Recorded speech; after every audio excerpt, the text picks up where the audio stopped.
कार्यक्रम के पुण्यार्जक हैं श्री कंवरलाल जी महावीर प्रसाद जी, पाटनी, मदनगंज, किशनगढ़, राजस्थान।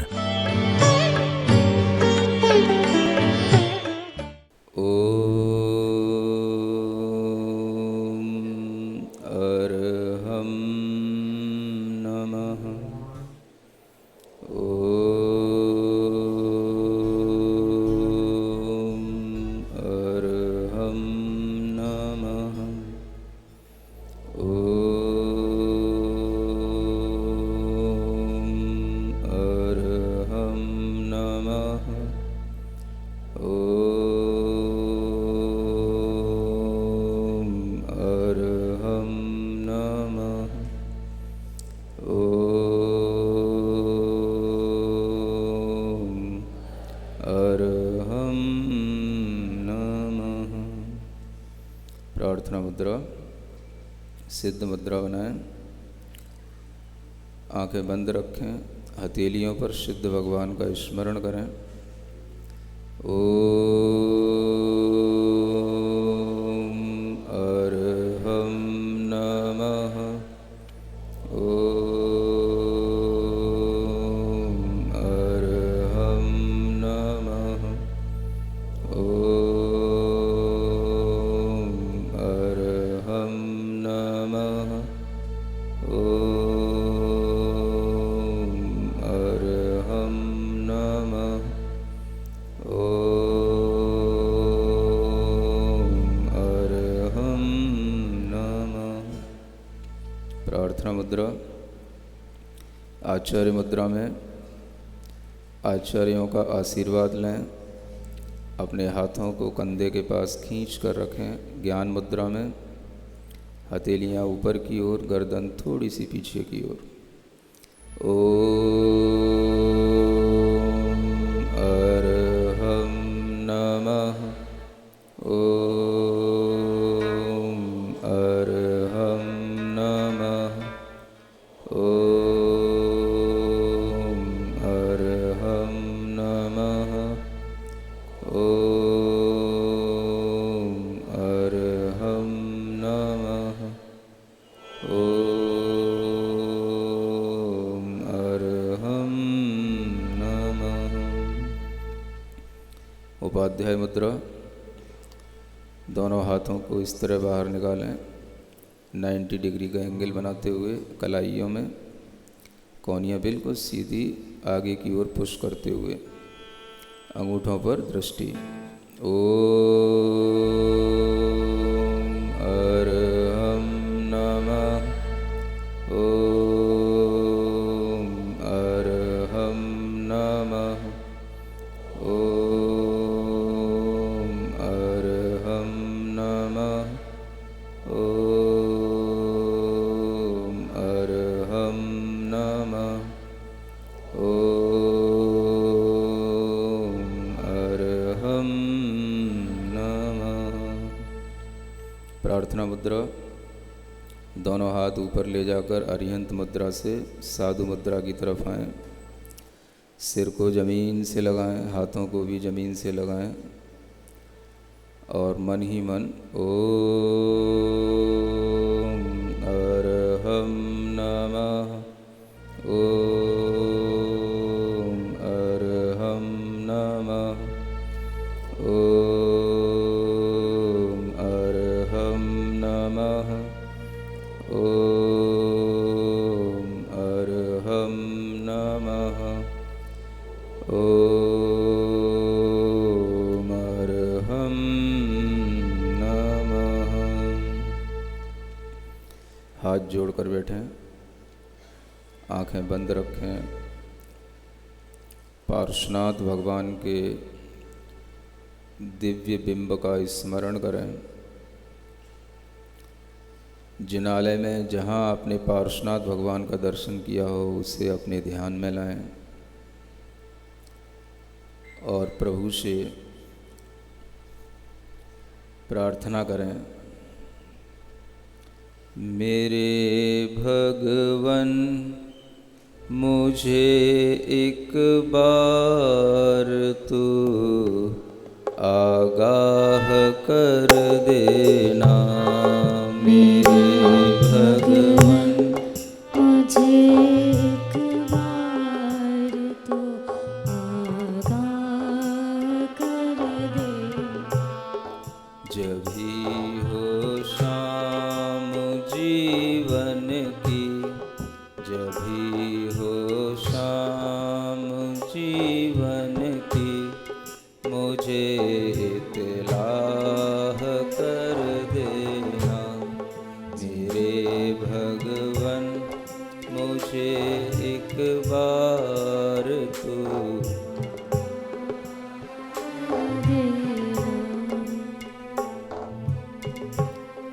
न जाने कौन से भव में मैं मुक्ति राह को पाऊं। न जाने कौन से भव में मैं मुक्ति न जाने फिर कहाँ तेरा प्रभु मैं दर्श पा पाऊं। न जाने तेरा मैं दर्शन को पा जाऊं। करो करुणा मेरे ऊपर, करो करुणा मुझे संबोधि को देओ। रहे तेरी ही मन भक्ति, यही बस चाह भर देना। जब भी हो शाम जीवन की, मुझे इत्तलाह कर देना मेरे भगवन, मुझे एक बार तो आगाह कर देना।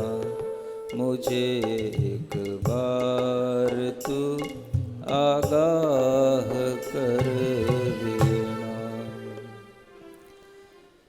अपनी हथेलियाँ घिसकर आँखों पर रखकर आँखें खोलें और पार्श्वनाथ भगवान की कथा का श्रवण करने के लिए तत्पर हों।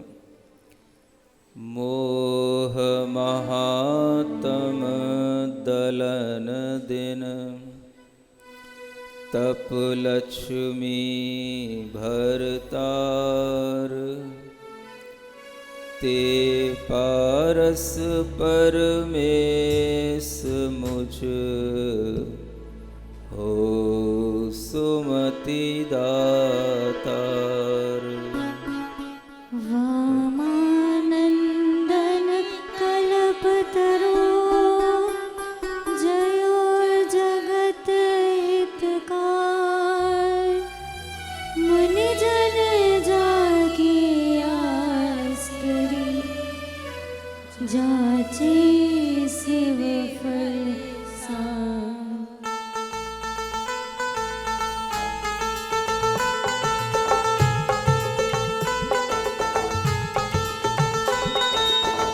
मंगल भवन मंगल हारे, पारसनाथ जगत हितकारी।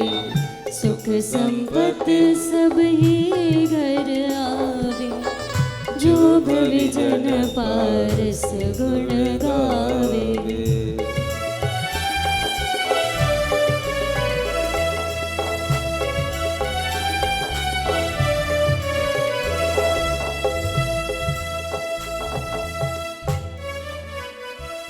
भगवान पार्श्वनाथ की यह कथा पिछले दिनों से आप लोग निरंतर सुनते आ रहे हैं और यह वज्रनाभि चक्रवर्ती के भव पर जाकर के बहुत दिनों से रुकी हुई है, क्योंकि चक्रवर्ती का वैभव भी बहुत बड़ा होता है, उनके कार्य भी बड़े हैं और वे बड़े स्वर्ग में जाकर के उत्पन्न हुए हैं, अहमिंद्र बने हैं। इधर आप उस कमठ के जीव की नरक में जो दास्तां चल रही है उसको भी सुन रहे हैं और नरक के दुखों को भी आपने अच्छे ढंग से सुना है। नरक के दुखों की कथा का भी कोई पार नहीं है। कथा अपार कलेस की, कहें कहाँ लो कोय, कोड जीव सौ बरनिए तो न पूरी होए। ये क्लेश की कथा, दुख की कथा नरकों में अपार है। इसको कौन कहाँ तक कह सकता है? करोड़ों करोड़ों जिह्वाएं लगाकर के भी अगर कोई बृहस्पति बनकर के भी इसको कहने की कोशिश करे तो उस दुख का कभी भी पूरा का पूरा बखान नहीं कर सकता। ऐसे यह दुख की अत्यधिक उस भूमि पर जाकर के जब यह जीव गिर पड़ता है तो वहाँ पर सागरों पर्यंत तक वह दुख भोगता है। और उन नरकों में जैसे आपके लिए यहाँ पर वर्षा योग चल रहा है, वहाँ कभी वर्षा योग नहीं होते हैं। वहाँ पर दो ही योग होते हैं, या तो ग्रीष्म योग होगा या शीत योग होगा। और वह योग भी एक्सट्रीम लेवल वाले होते हैं।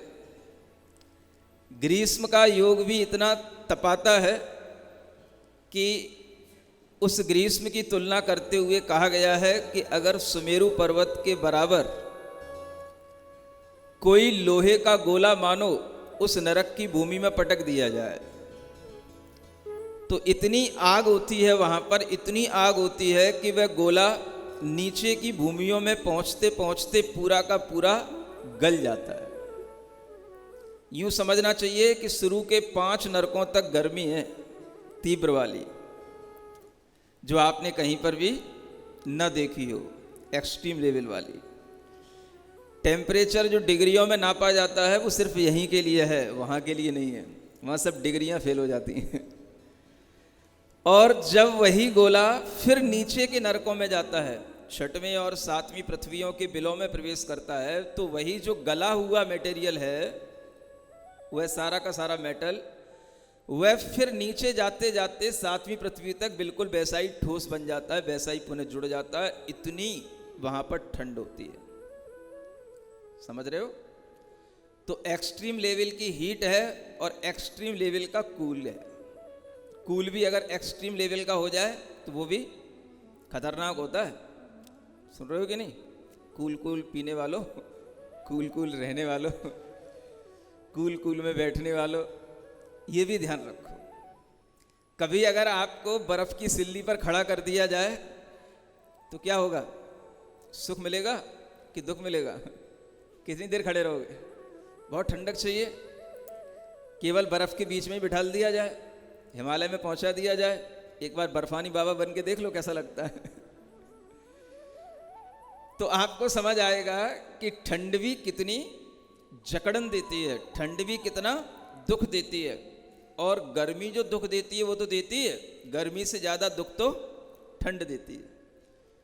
गर्मी में आप देख लेना, एक अगर आप रिसर्च करा करके भी कहीं देखना चाहें तो देख लेना, गर्मी में मरने वालों की संख्या इतनी नहीं होती जितनी ठंड में मरने वालों की होती है। समझ आ रहा है?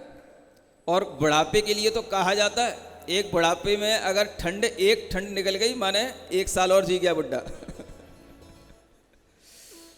हाँ, क्योंकि ठंड निकलने का मतलब है कि वो जो ठंड होती है वो सब हार्ड फूटन वाली ठंड होती है। उसमें वो ठंड उसके छाती पे ना बैठे, हड्डियों में ना बैठे, और बुढ़ापे में वो ठंड निकल जाए माने 1 साल निकल गई, जी लिया, 1 साल और बढ़ गई उसकी। तो ठंड को भी बहुत बड़ा दुखदायक समझना। सुन रहे हो? तुम्हारे लिए तो सब जगह एसी लगी हुई है, तुम्हें तो कुछ दुख को जानने की जरूरत है ही नहीं है। ठंड में भी एसी है और गर्मी में भी एसी है। यह जो नरक का वातावरण है यह एक्सट्रीम लेवल का होता है, और इस तरह के दुखद वातावरण में वह नारकी जीव जो दुख प्राप्त करते हैं वह सब तरह के करते हैं। स्पर्श का दुख, रस का दुख, गंध का दुख, शब्दों का दुख, देखने का दुख, माने 5 ही इंद्रियों का वहां पर दुख होता है। पूरी पांचों इंद्रियों के जो भी ऑब्जेक्ट्स वहाँ पर सामने आते हैं सारे के सारे वो दुख देने वाले होते हैं। किसी भी तरह से वहाँ पर सुख की एक लहर भी नहीं आती। बस सिद्धांत में ही पढ़ा जाता है कि अंतर अंतर मुहूर्त में साता वेदनी से असाता वेदनी होता है, लेकिन वो सिद्धांत भी वहाँ पर फैल होता है। कोई उनको साता की अनुभूति नहीं होती वहाँ पर। हर समय पर असाता का ही अनुभव चलता है, लेकिन बीच बीच में साता आती है। सिद्धांत कहता है तो मना नहीं कर सकते, लेकिन साता की वहाँ पर कोई अनुभूति नहीं होती, क्योंकि जिस तरह का वातावरण हमारे सामने होगा, जिस तरह की मन में पीड़ा होगी, हमारे दिमाग में वही सामने होगा और वही हमारे दिमाग में चलता रहेगा। तो हल्की सी अगर कभी साता की अनुभूति भी, उदय भी आकर के चला जाएगा तो अनुभव नहीं दे पाएगा। समझ रहे हो? इसे वैसे ही समझना जैसे भगवान तीर्थंकर अरिहंत देव के लिए कभी, है ना, असाता का भी उदय उनके लिए भी रहता है, लेकिन उन्हें कभी असाता के उदय की अनुभूति नहीं होती है। उन्हें साता की ही अनुभूति होगी, क्योंकि वहाँ साता की तीव्रता है। इस तरह के सिद्धांतों को भी अगर हम ध्यान में रखते हैं तो ये सिद्धांत भी वहाँ पर इसी तरह से काम करते हैं। नरकों में असाता असाता असाता वेदनी का ही निरंतर तीव्रता से अनुभव होता है।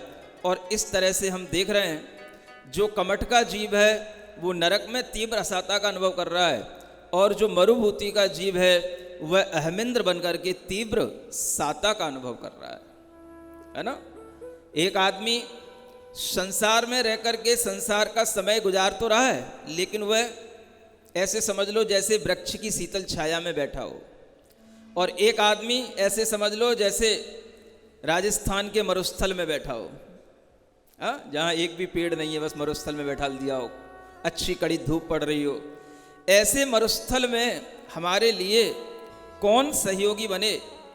तो आपके सामने यह कथा अब आगे बढ़ाते हुए हम एक नए मोड़ पर ला रहे हैं। स्वर्ग में अहमिंद्र बने हुए बहुत देर हो गई है जीव को, कई दिन निकल गए, कई पर्व मन गए, बीच में रक्षाबंधन पर्व भी मना लिया गया, और इन सब पर्वों की कथाएं भी अहमिंद्र देव ने सुन ली है।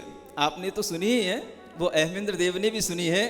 अब हम तैयारी करते हैं कि उन अहमिंद्र देव को उनकी उम्र पूरी करा करके उन्हें पुनः इस आर्य खंड में लाया जाए और उनका आगे का जीवन हमारे सामने प्रस्तुत हो। इस तरह से तैयारी करते हुए आज हम इस चौथे अधिकार की शुरुआत करते हैं, पेज नंबर 53। मारुथल संसार वामानंदन कल्पतरु वांछित फल दातार सुख कामी सेवो सदा।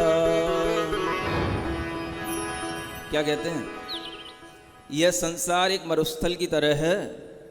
केवल राजस्थानी मरुस्थल नहीं है, पूरा संसार ही एक मरुस्थल की तरह है।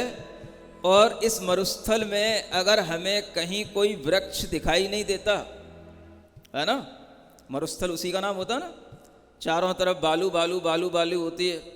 वैसे तो राजस्थान में मैं काफ़ी पहले भी घूम चुका हूँ, अभी भी घूम रहा हूँ, लेकिन राजस्थान के मरुस्थल नहीं देखे अभी हमने है ना। तो मरुस्थल कहाँ मिलते हैं? जब जोधपुर की तरफ जाते हैं तब मिलते हैं, ऐसा सुना है हमने, है ना। तो उधर की तरफ अभी जाना नहीं हुआ है, लेकिन आप लोगों ने तो मरुस्थल देखे ही होंगे, और कुछ नहीं देखा है तो फिल्मों में तो देखे ही है।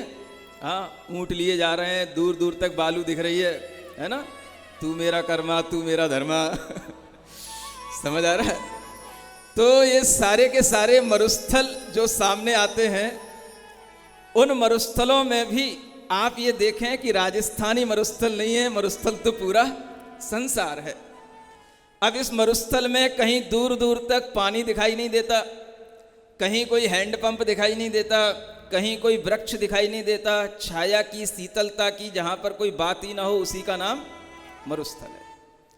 ऊपर से तपन आ रही हो, नीचे की बालू तप रही हो, और हम प्यासे हों और थक रहे हों, चारों ओर घूम रहे हों, और कहीं कोई शरण ना दिखे एक छाया भर के बैठने के लिए भी, तो उसका नाम मरुस्थल है।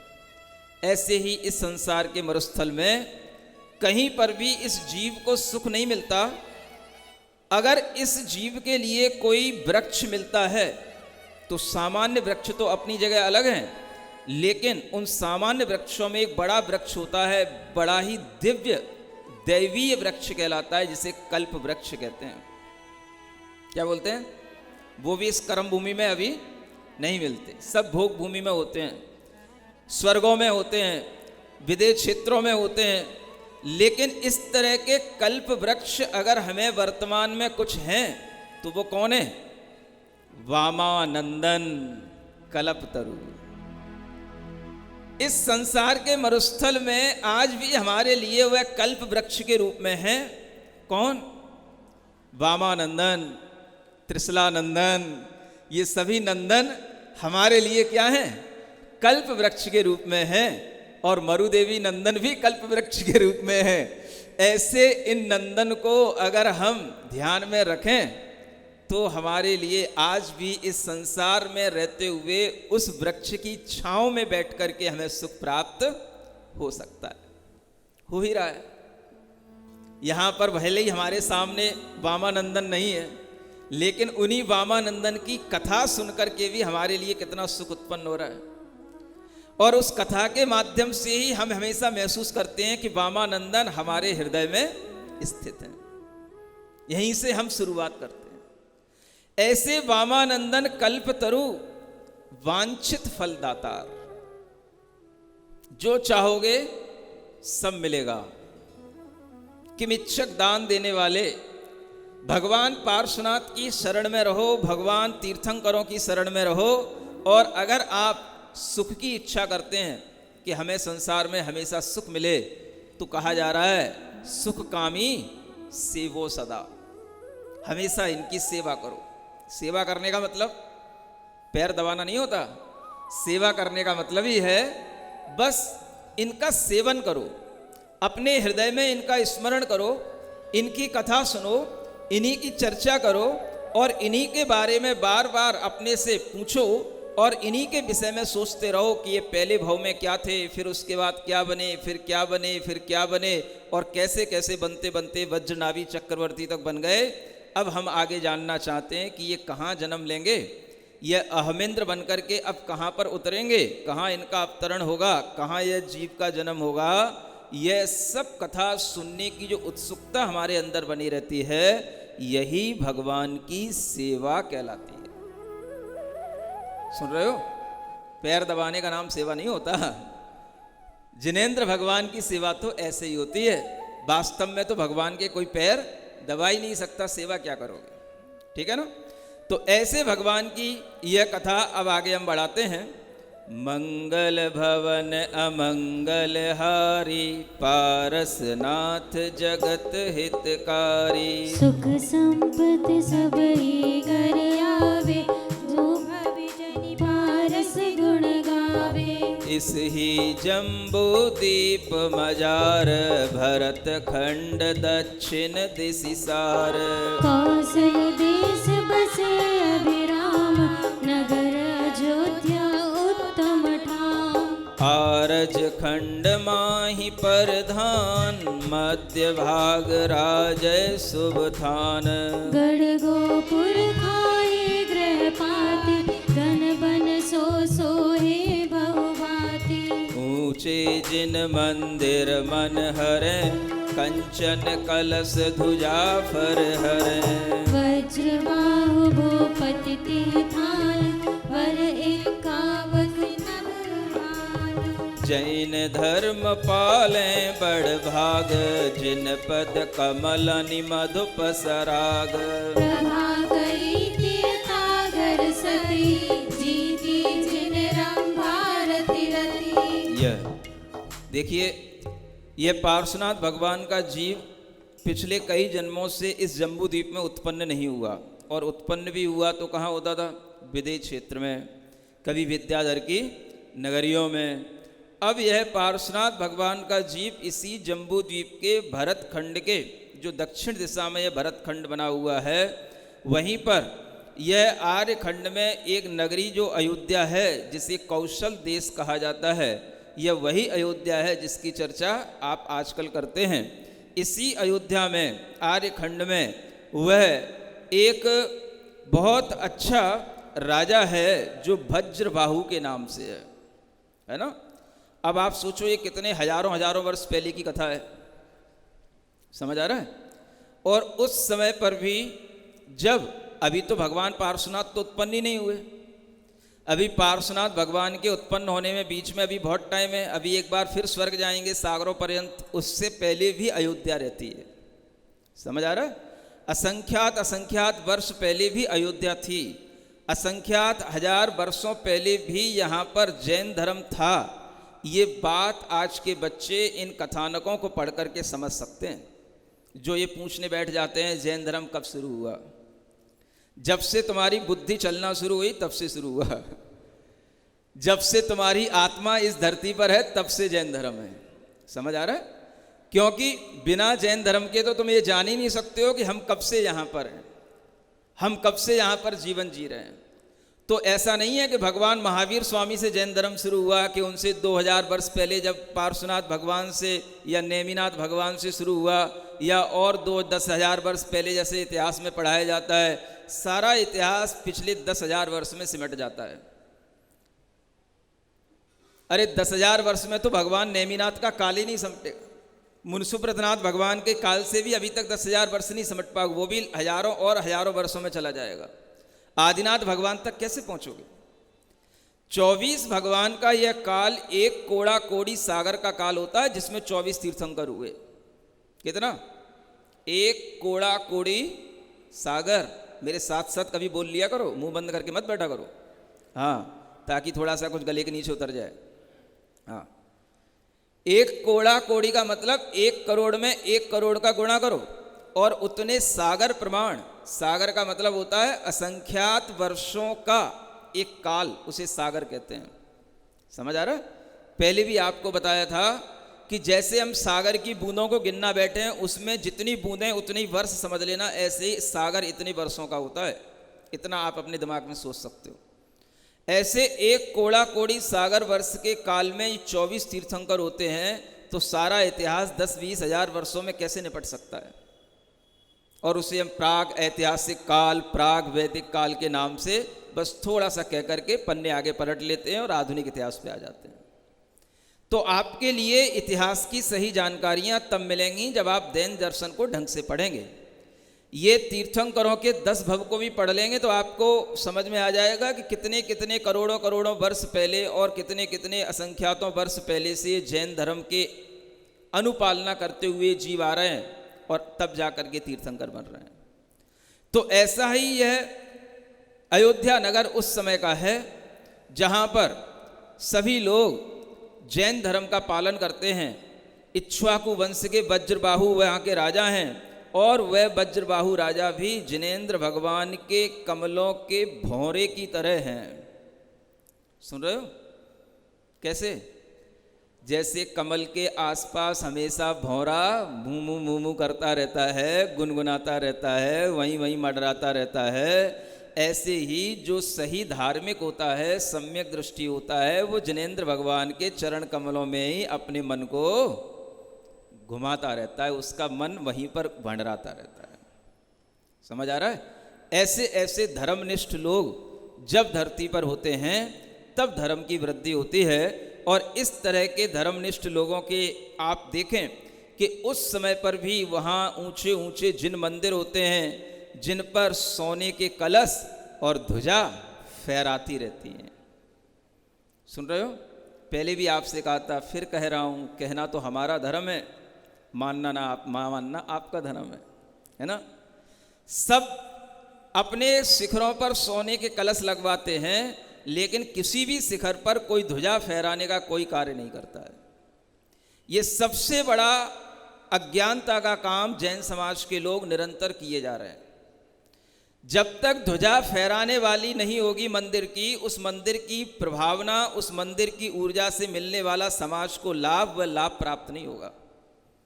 इस बात पर किसी का ध्यान नहीं जा रहा है। करोड़ों करोड़ों रुपए के मंदिर बन रहे हैं, बड़े बड़े नक्काशी के मंदिर बन रहे हैं, लेकिन उस मंदिर पर ऊपर पहुंचने के लिए हम 1,000 रुपए की, 10,000 रुपए की सीढ़ियां नहीं बनवाते, या उस मंदिर के कलश तक पहुंचने के लिए, वहां पर ध्वजा फहराने के लिए हम वहां तक कोई भी साधन नहीं बनाते।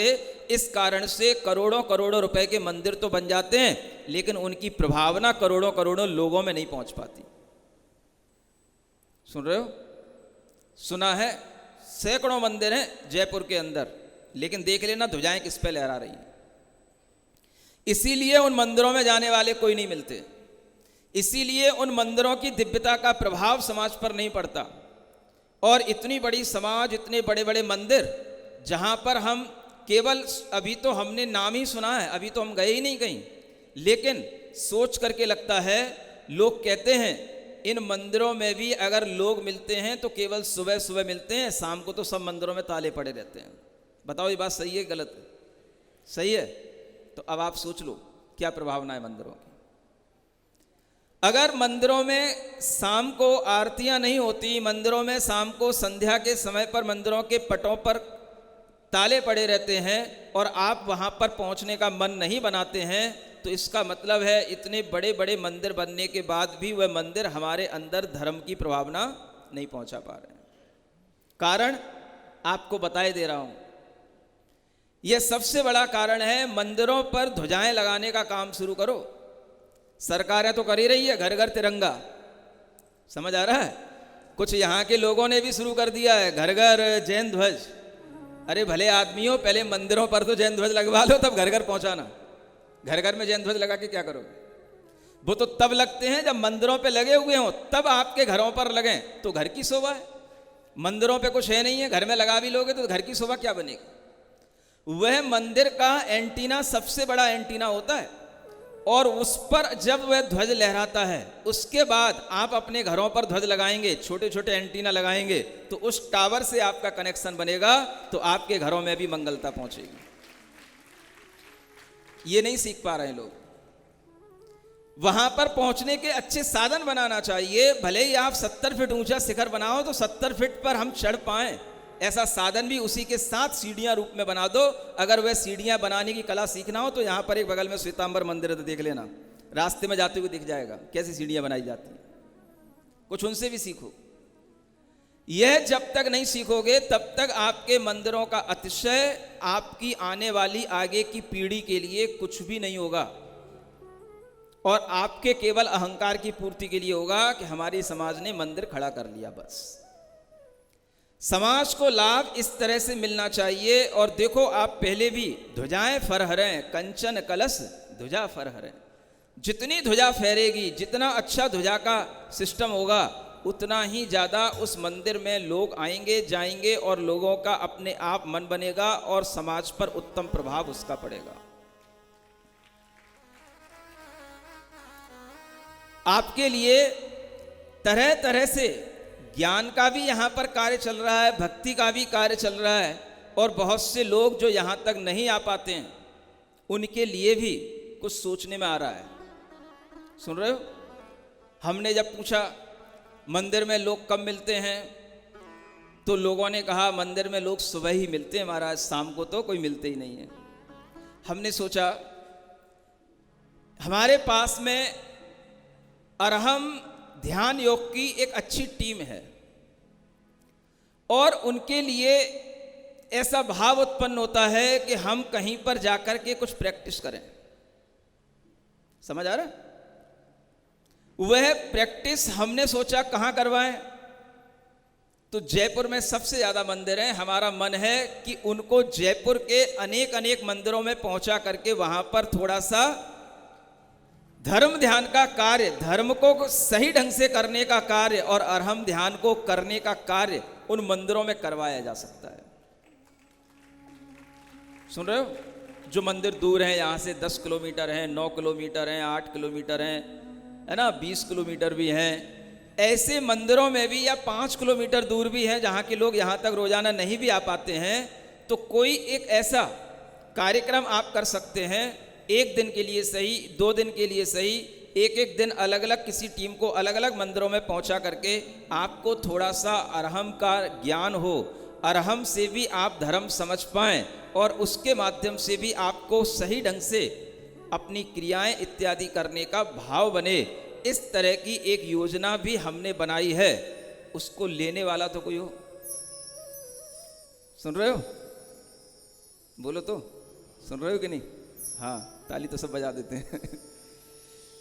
इस तरह से भी आप लोग यहाँ पर एक संपर्क साध सकते हो। और आने वाले पर्युषण पर्व में भी अगर मान लो कोई दूर दूर 20-20 किलोमीटर में रह रहे हैं लोग और उनको भी धर्म का मर्म समझना है एक अच्छे तरीके से, मतलब भावनात्मक रूप पर डिजिटल प्लानिंग के साथ में, अगर आपको अपनी पीढ़ी को धर्म सिखाना है तो आप टीम से कांटेक्ट कर सकते हो। ऐसी उनके लिए हमने एक ट्रेनिंग दी है और दे रहा हूँ। सुन रहे हो? जिस तरह का आजकल बच्चे चाहते हैं, सब कुछ एलईडी पर होना चाहिए, उसकी पीपीटी होना चाहिए, प्रॉपर उसके मैपिंग होना चाहिए, लॉजिकली हमें हर चीज़ को समझाना चाहिए। मैं यही चाहता हूँ कि आप धर्म को लॉजिकली सीखें, साइंस के साथ आगे बढ़ा करके उसको लोगों को बताएं, ताकि उनके दिमाग में ये ना आए कि केवल धर्म स्वाहा स्वाहा करने की प्रक्रिया है, उस स्वाहा में भी कुछ भीतर से आहा आहा होता है कि नहीं होता है, इसका अनुभव भी आपको कराना चाहिए। नहीं समझ में आ रहा? स्वाहा तो बाहर होता है, जब भीतर से आहा नहीं आएगा तो भीतर से बाहर से स्वाहा का मतलब ही क्या है? तो ऐसी भी प्रोग्रामिंग चल रही है। आप इस तरह की, है ना, अरहम धर्म की ये प्रोग्रामिंग है। 10 लक्षण के दिनों में भी इस तरह की प्रोग्रामिंग आप अपने मंदिरों में करवा सकते हैं। और अगर आप यहाँ तक आने के लिए समर्थ हैं तो मैं कहता हूँ आपको सबसे पहले तो यहीं पर आने का मन बनाना चाहिए, है ना। 10 लक्षण पर्व में आसपास के मंदिरों के अध्यक्षों मंत्रियों से कहना चाहिए कि हम इस बार मंदिरों में कोई स्पेशल कार्यक्रम नहीं रखेंगे, कोई पंडित लोगों को नहीं बुलाएंगे, कोई अपने सांस्कृतिक कार्यक्रम में अपनी समाज को वहाँ पर इन्वॉल्व नहीं करेंगे। हम सबका इस वर्ष का मंदिर वहाँ बनेगा जहाँ पर मुनि महाराज हमें धर्म का उपदेश देंगे। मैं ये नहीं कह रहा कि मीरा मार्ग के मंदिर में आना, वहाँ आना जहाँ हम बैठे हों, तो हम समझेंगे कि हाँ, जयपुर वासियों के अंदर गुरु की वाणी का कुछ प्रभाव पहुँचता है और ये वास्तव में धर्म के प्रति समर्पित लोग हैं। अन्यथा लोगों ने तो मेरे कान जाने कितने भर रखे हैं, समझ रहा है? लेकिन मैं कच्चे कान का आदमी नहीं हूँ।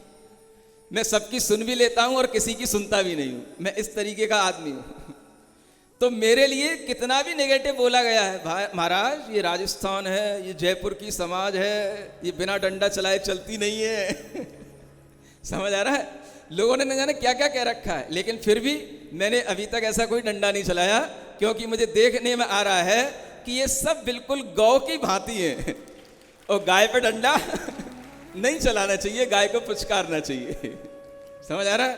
तो मुझे ये सब लोग अच्छे दिखाई दे रहे हैं और सब अच्छे लोग बात मानते भी हैं। तो ये बात भी आसपास के मंदिर के लोग मानेंगे तो मुझे और अच्छा लगेगा कि हाँ, यहाँ के लोग वास्तव में गौ की तरह सरल हैं, गुरुओं की बात मानते हैं और अपनी अपनी नहीं हाँकते हैं। जहाँ अपनी अपनी हाँकने की बात हो जाती है, वहीं पर धर्म की प्रभावना अप्रभावना में बदल जाती है। समझ आ रहा है? हाँ, महावीर जयंती जिस तरह से आप एक मनाते हो, ऐसे ही इस वर्ष का पर्युषण आपको एक बार एक जगह पर अच्छे ढंग से मनाने का भाव करना चाहिए, तभी वो सच्ची प्रभावना होती है। इस तरह की बातों से ही समझ में आता है कि जैसे अयोध्या पहले धर्ममय होती थी, आज भी यह जयपुर धर्ममय हो सकता है, हो रहा है। यही भी बात आजकल की यह होने वाली बात आगे के इतिहास में लिखी जाएगी और आपकी पीढ़ियां इसको पढ़ेंगी, सुनेंगी, तब आपको समझ में आएगा कि हाँ, धर्म का प्रभाव अनादिकाल से चला आ रहा है। उन वज्रबाहु राजा की रानी हैं जिनका नाम क्या है? क्या नाम है? बोलो, क्या नाम हो सकता है? अच्छा, प्रभाकरी है। कैसा नाम है? प्रभा मतलब हाँ, जैसे चंद्रमा की प्रभा होती है, शीतलता देने वाली, प्रभा करने वाली, उसका नाम होता है प्रभाकरी। ऐसे यह अच्छे नामों के साथ में वह अच्छे कुल के लोगों की पहचान होती है। अच्छे वंश के लोगों की पहचान उनके नामों से हुआ करती है। अगर आप अपने वंश के लोगों के नाम फ्रेंच भाषा में, स्पेनिश भाषा में रखेंगे तो वह आपके इक्ष्वाकु वंश के कुल के वह बच्चे नहीं कहलाएंगे, वह बच्चे वीर वंश के बच्चे नहीं कहलाएंगे, वो बच्चे इसी तरह के विदेशी संस्कारों वाले और विदेशी वंशों के ही वो बच्चे कहलाएंगे। इसलिए आप चाहे अपने बच्चों को फ्रांस में भले ही पढ़ा लें, स्पेन में भले ही पढ़ा लें, लेकिन नाम तो उनके प्योर हिंदी संस्कृत में इक्ष्वाकु वंश के जैसे राजा और रानियों के नाम होते आए हैं, ऐसे उनके नाम रखना चाहिए। समझ आ रहा है? ये रियान, लियान, रैनी, लैनी, रैनिस, मैनिस, है ना, इन सब का कोई मीनिंग नहीं होता और इन सब नामों से बच्चों के ऊपर कोई अच्छा प्रभाव नहीं पड़ता। इसलिए बच्चों के नाम कैसे? वज्रबाहु, जिसकी बाहुएं वज्र की हो, नाम तो रख ही सकते हो, भले ही मरियल हो तो कोई बात नहीं है, कम से कम उसको कभी तो समझ में आएगा कि यार मेरा नाम क्या है, वज्रबाहु है, तो कभी अपनी बाहें भी बनाएगा, है? तो ऐसे नाम होने चाहिए। स्त्रियों के नाम प्रभाकरी, है ना, अरुंधति, जो अच्छे अच्छे नाम आते हैं उन नामों का भी आप संकलन कीजिए। देखिए क्या कहते हैं, बहुत अच्छा दोहा है, आपको ये स्मरण में रखना है। यथा हंस के वंश को चाल न सिखवे कोय, त्यों कुलीन नर नारी के सहज नमन गुण होय। बहुत बढ़िया दोहा है, बहुत नीतिपरक दोहा है। आप अपने और अपने पीढ़ियों की पहचान इस दोहे से कर सकते हैं। क्या कहा जा रहा है? जैसे हंस के वंश को हंस की चाल नहीं सिखाई जाती, बेटा ऐसे ऐसे चलना, ऐसे ऐसे अच्छे अच्छे ढंग से संभल संभल के कदम रखना, ये हंस के बच्चों को सिखाना नहीं पड़ता। जो हंस के वंश में उत्पन्न हुआ है वो हंसा की चाल ही चलेगा, है ना। ऐसे जैसे उसको अच्छी चाल सिखाई नहीं जाती, ऐसे जो अच्छे कुल के नर और नारी होते हैं, ऐसे इक्ष्वाकु वंश, नाथ वंश, वीर वंश, आज भी हम उन्हीं के वंश के हैं। बोलो तो है कि नहीं? नहीं है?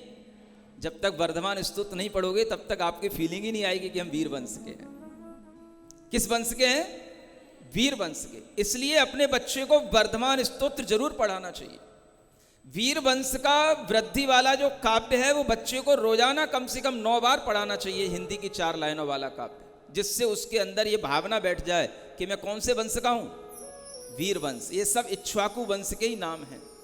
भगवान महावीर स्वामी के वंश से वह जुड़े और इस तरह के कुलीन जो नर नारी होते हैं उनमें एक गुण बड़ा सहज होता है। सहज मतलब बिना सिखाए, बिना किसी तरह का उनको कोई ट्यूशन दिए, बिना किसी तरह से उनको प्रेशराइज किए हुए सहज भाव से उनका गुण होता है। कौन सा गुण? नमन गुण। कौन सा गुण? नमन। नमन माने हाँ, नमना। कितना भी बड़ा हो जाए तो भी नम करके बात करे, कितना भी बड़ी पोस्ट पर पहुंच जाए तो भी पिता से, पिता की तरह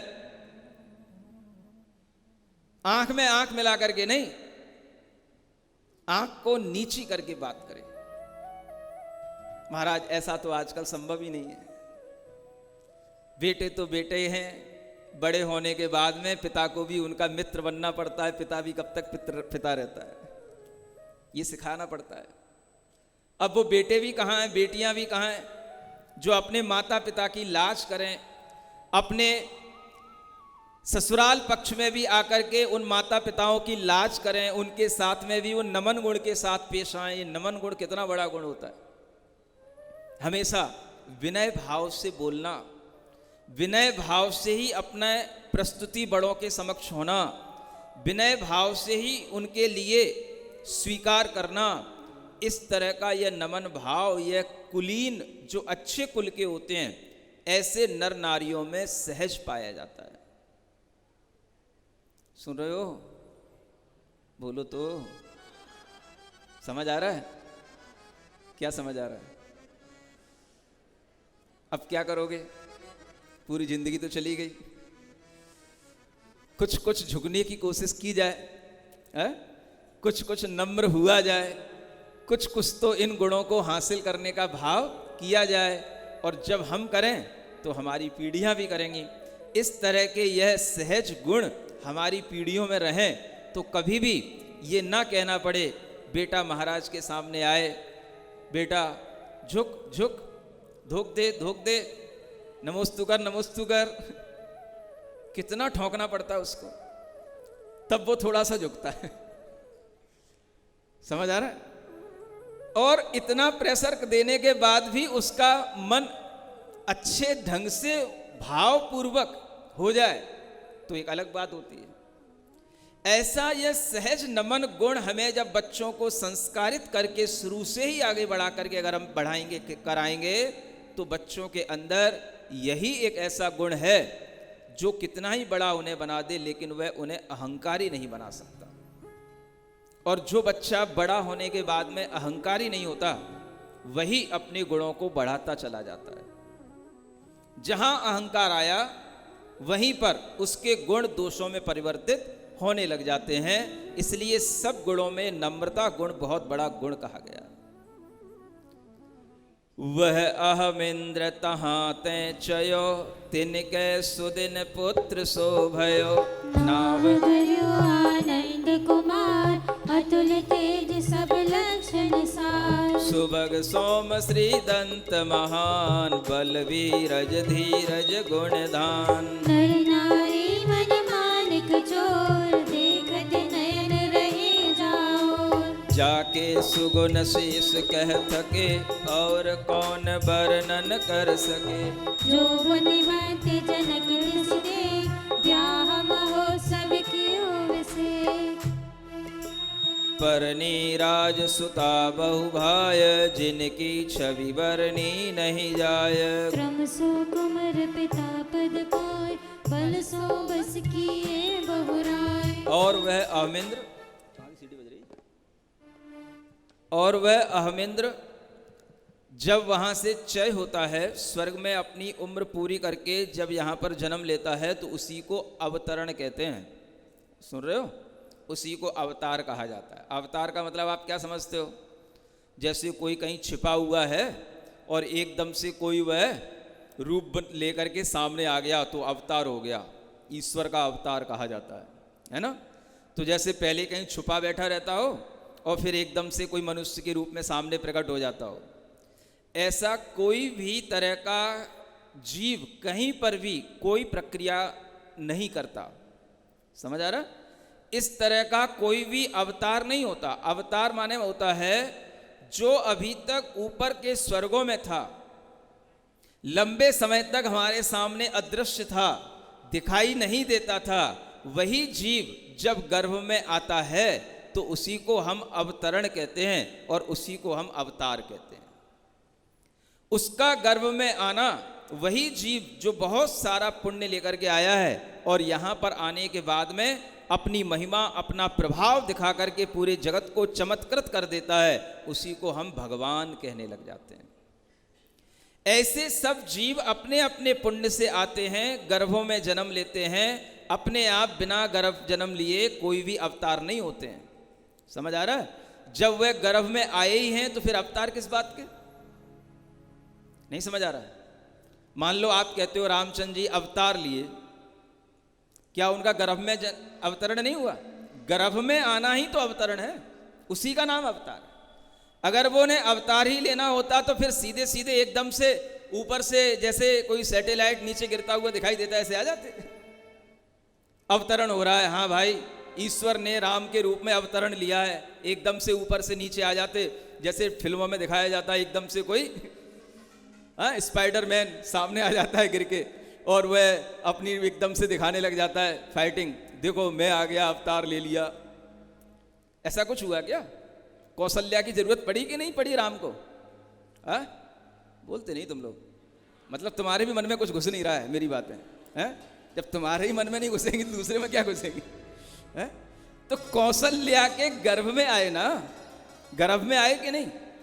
जन्म उनका 9 महीने बाद हुआ कि नहीं? गर्भ की प्रक्रिया पूरी हुई कि नहीं? फिर अवतार का आएगा। तो हर मनुष्य इसी तरह से जन्म लेता है।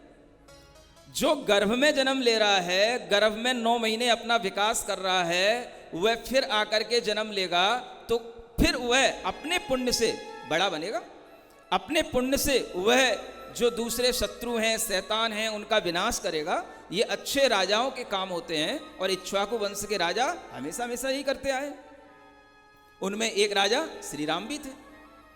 तो ये सभी इक्ष्वाकु वंश के राजा, उन्हीं राजाओं के वंश में, उसी अयोध्या में ऐसे यह वज्रबाहु राजा के यहां पर यह जीव जन्म लिया है, जिसका नाम जन्म लेने के बाद क्या रखा गया? आनंद कुमार।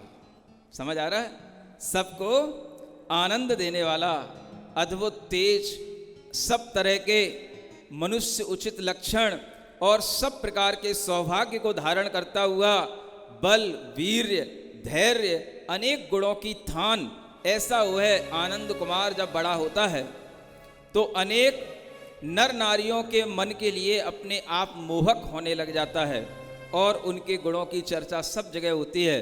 तो उनके पिता जब उनका यौवन अवस्था देखते हैं तो बड़ी बड़ी रानियों से, बड़ी बड़ी रानियों का मतलब बड़े बड़े राजाओं की कन्याओं से उनका विवाह करा देते हैं। और एक नहीं अनेक विवाह इक्ष्वाकु वंश के राजाओं के हमेशा से होते आए हैं और इनके भी अनेक विवाह होते हैं। और क्रम क्रम से ये धीरे धीरे जब और बड़े हो जाते हैं तो अपने पिता के पद को प्राप्त कर लेते हैं, माने उनकी राजगद्दी पर ये आसीन हो जाते हैं। और उसके बाद भी यह अपने बाहुबल से अनेक और दूसरे राजाओं को जीतते हैं, क्योंकि जो क्षत्रिय पुरुष होते हैं वह केवल उतना ही नहीं लेते जो उन्हें पिता की देन से मिलता है, वह अपने बाहुबल से बहुत कमाते हैं। उसी का नाम क्षत्रिय पुरुष कहलाता है, वीर पुरुष कहलाता है, जो केवल पिता की संपत्ति पर ही काबिज नहीं होता बल्कि अपने बाहुबल से बहुत कुछ अर्जित करना जानता है। उसी का नाम क्या होता है? क्षत्रिय होता है। तुम लोग तो अब क्षत्रिय बचे ही नहीं, है ना? क्षत्रिय कुल का भी अगर कह दें तो तुम्हें धक्का लग सकता है ना? इसलिए तुमको तो वैश्य वंश का कहा जाएगा, वैश्य हो गए हो, सारे के सारे बनिया हो गए हो। है क्षत्रियों की बात करें तो बस राजपूत लोग सामने आ जाते हैं, जो कभी कभी हमें मिलते हैं बिहार में। समझ आ रहा है? तो उनके अंदर आज भी वही शौर्य दिखाई देता है राजपूत लोगों के अंदर। है? तो ये सब राजपूत भी पहले इसी तरह के अच्छे धर्म का अनुपालन करने वाले होते थे। कितने लोग ऐसे मिलते हैं जिनके घरों में आज भी इस तरह के अच्छे वातावरण होते हैं। समझ आ रहा है? और राजस्थान में महावीर जी से जब यहाँ तक आ रहे थे तो कितने ऐसे मीना मिले, गुजर मिले। गुजर तो इसी तरीके के होते हैं और उनके घरों में कहीं कोई मांस मदिरा कुछ नहीं होता। समझ आ रहा है? कोई भी उनके घरों में इस तरह के व्यसन नहीं होते और सारा परिवार, बड़ा बड़ा परिवार एक साथ रहता है। एक घर मिला था रास्ते में जहां पर रोके थे हम लोगों को। समझ आ रहा है? आज भी वहां पर कुएं के पानी से भोजन बनता है उस घर में, पूरे घर में, गुर्जर के घर में, गुर्जर के घर में। समझ आ रहा है ना? हाँ, क्या नाम था? हाँ, फिर बाद में उनको बहुत कुछ सिखाया गया तो वो ओम अरम नमः का जाप आदि करने के लिए भी उन्होंने संकल्प कर लिया कि हम इस तरह से करेंगे। लेकिन ये अलग बात है, उससे पहले ही आज भी चूल्हों पर भोजन बनना। समझ आ रहा है? और अच्छे छने हुए पानी का, कुएं से पानी निकाल करके अपने घर में ही कुआं है ऐसा भोजन बनाना, खुद चक्की पीसना, चक्की से पिसा हुआ आटा खुद बनाना, खुद खाना। सुन रहे हो? अब बताओ ये शुद्ध भोजन है कि तुम जो कराते हो वो शुद्ध भोजन है? क्या करें? अब हमें भी रूढ़िवादियों के साथ रूढ़िवादी बनना पड़ता है। उनके हाथ से भोजन नहीं लेना महाराज, इनके हाथ से लेना। ये आ गए जैनी लोग। है? शुद्ध क्या कहलाता है? जो आदमी शुद्ध बना रहा है, शुद्धि के साथ बना रहा है, अगर उसी को बता दिया जाए कि भैया सुबह अपने कपड़े अच्छे पहन करके, शुद्ध कपड़े पहन करके शुद्ध भोजन बना लेना, तो वैसा भी बना लेता। तुम नहीं भी होते हो, अगर वो शुद्ध भोजन थोड़ी सी पड़गाहन की विधि बता देते तो वो भी कर लेता, और कर लेता तो करा देता तो क्या हो जाता? तहलका मच जाता। अरे महाराज ने राजपूत से हार ले लिया, महाराज को जैन समाज से निकाल दो। हा? ये तुम बनियों का धर्म है। क्या करें?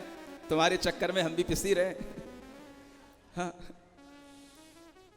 तो तुमको तो इतना भी ख्याल नहीं होता शुद्धि का कि मैं चाह रहा हूं कम से कम आप लोग एक चीज पर ध्यान देना शुरू करो।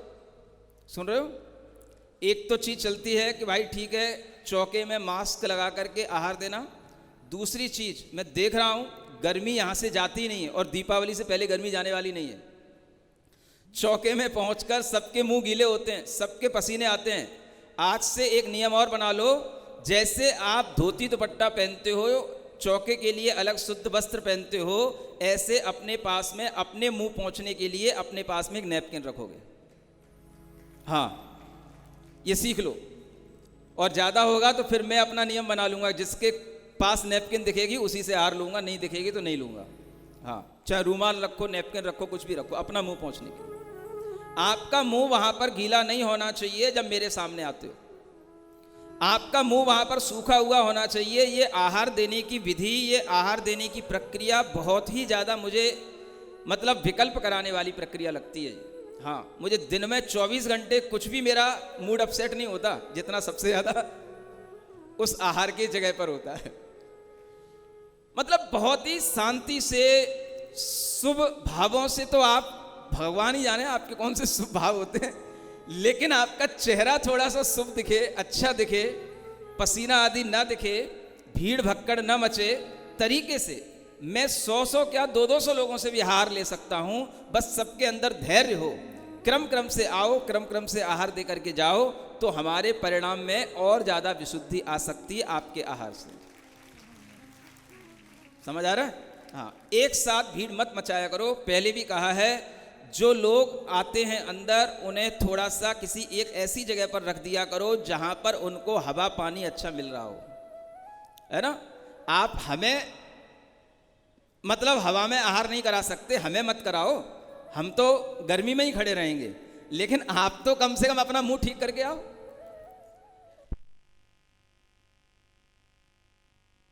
इस कार्यक्रम के पुण्यार्जक थे श्री कंवरलाल जी महावीर प्रसाद जी, पाटनी, मदनगंज, किशनगढ़, राजस्थान।